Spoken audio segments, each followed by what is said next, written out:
Cartas de Babel. Cuentos reunidos de Saul Bellow, editorial de bolsillo. Ricos, precisos, exuberantes, los cuentos de Bellow muestran la brillantez estilística y emocional que caracteriza al Premio Nobel de 1976.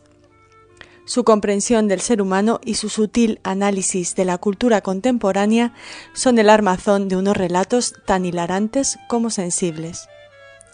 Saul Bellow, fallecido en 2005, es miembro de la generación de escritores judíos que surgió tras la Segunda Guerra Mundial y está considerado uno de los autores más representativos de la literatura estadounidense del siglo XX, junto a William Faulkner.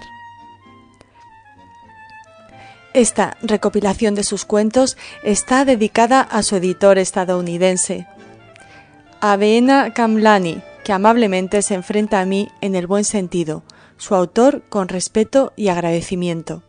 Sus lectores decimos lo mismo, señor Bellow.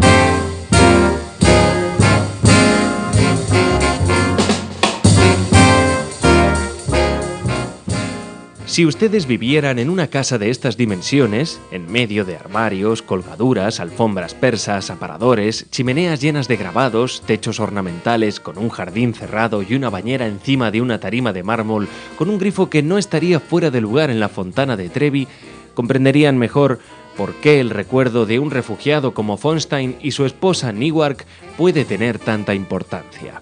No, von Stein no era un pobre schlep. Tuvo éxito en los negocios y ganó una buena cantidad de pasta. Nada que ver con mis millones de Filadelfia, pero no estaba mal para un tipo que llegó después de la guerra desde Cuba y empezó tarde en el negocio de las calefacciones, siendo además un pobre emigrante de Galicia. Von Stein llevaba un zapato ortopédico y tenía otras particularidades. Su pelo parecía fino, pero no era débil en absoluto. Era un pelo fuerte y negro, y aunque escaso, era muy ondulado. La cabeza en sí era lo bastante pesada como para hacer perder el equilibrio a un hombre menos determinado. Tenía los ojos oscuros y cálidos, así que quizá era el lugar que ocupaba lo que los hacía parecer también astutos. Quizá era la expresión de la boca, ni severa ni poco amable siquiera, lo que, junto a los ojos, contribuía a darle aquel aspecto. Este inmigrante te inspeccionaba de manera inteligente. No teníamos ninguna relación de sangre. Von Stein era sobrino de mi madrastra, a la que yo llamaba tía Mildred, una cortesía eufemística, ya que yo era demasiado viejo para una madre cuando mi padre viudo se casó con ella. La mayor parte de la familia de von Stein había sido asesinada por los alemanes. En Auschwitz lo hubieran gaseado inmediatamente por la bota ortopédica. Alguien del estilo del Dr. Mengele habría señalado el recto bastón que llevaba en su mano izquierda y a estas alturas la bota de von Stein estaría expuesta en la exposición del campo de concentración. Tienen aquí una montaña de botas ortopédica, otra de muletas y aparatos ortopédicos para la espalda, una tercera de pelo humano y una última de lentes. Objetos que podían resultar inútiles en los hospitales o asilos alemanes. Harry von Stein y su madre, la hermana de la tía Mildred, habían escapado de Polonia. En algún momento se habían arreglado, en algún modo se las habían arreglado para llegar a Italia. En Rávena tenían parientes refugiados que los ayudaron lo mejor que pudieron. También estaban persiguiendo a los judíos italianos, ya que Mussolini había adoptado las leyes raciales de Nuremberg. La madre de von Stein, que era diabética, murió pronto, y von Stein prosiguió el viaje hasta Milán, con papeles falsos, mientras aprendía italiano lo más rápidamente que podía. Todo esto me lo contó mi padre, que tenía pasión por las historias de refugiados. Su idea era que a mí me enderezaría al escuchar cuánto había sufrido la gente en Europa, en el mundo real. «Quiero que veas al sobrino de Mildred», me dijo mi viejo en Lakewood, New Jersey, hace alrededor de 40 años. Era solo un joven, quizá más joven que tú, escapó de los nazis arrastrando un pie. Acaba de llegar de Cuba, está recién casado. Yo estaba nuevamente en tela de juicio paterno, acusado de puerilidad norteamericana. ¿Cuándo me iba a despabilar de una vez?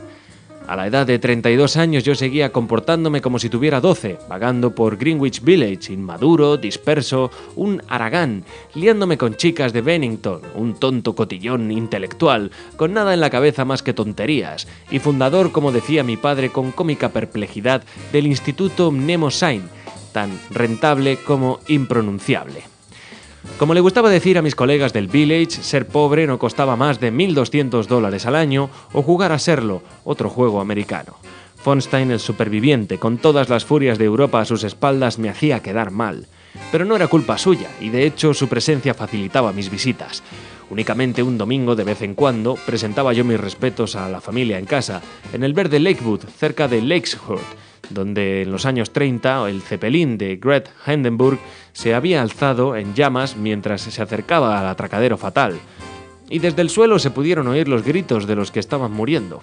Von Stein y yo nos turnábamos para jugar al ajedrez con mi padre, quien fácilmente nos ganaba a los dos, competidores apáticos que teníamos el peso arquitectural del domingo en nuestras cabezas cariátides. Sorella von Stein a veces se sentaba en el sofá, que tenía una cubierta de plástico transparente. Sorella era una chica de Nueva Jersey, corrección, una dama. Era muy gruesa y llevaba maquillaje. Tenía las mejillas aterciopeladas. El pelo lo llevaba recogido en un moño. Unos quevedos muy inusuales que constituían un disfraz deliberado le daban un aire teatral. Por aquel entonces era solo una novicia, probando por primera vez estos accesorios. Su motivo era lograr un aspecto autoritario e imponente. Sin embargo, no era ninguna tonta.